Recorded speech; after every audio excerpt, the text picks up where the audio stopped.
Dalin pamje tronditse të vrasjes Arielës, të shtrirë pranë njëri tjetrit.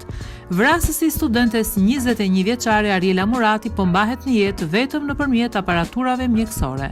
Mjekët japin pak shpresë. Plumbi me cilin qelloi vete në kokë ka shkaktuar plagë të pashërueshme. Pamjet në videon që qarkullon së fundmi janë me të vërtet shokuese. Nga pamjet shihen se trupat e Aldison Belulaj dhe studentes së juridikut që ai mori jetën ndodheshin gjitur me njëri tjetrin. Provë kjo që sipas ekspertëve të kriminalistikës tregon se menjëherë pasi ai ka shthënë mbi Arielën, ka qelluar dhe mbi veten e tij. Ka rënë përmbys me pistolet në dorë.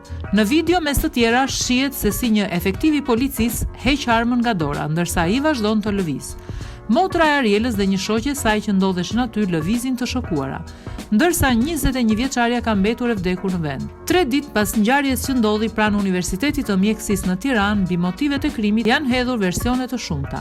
Policia po heton mbi disa të dhëna se 23 vjeçari e ka përndjekur prej kohësh studenten dhe se vrasjen e kishte planifikuar, pasi pak ditë më parë kishte bler edhe një pistolet.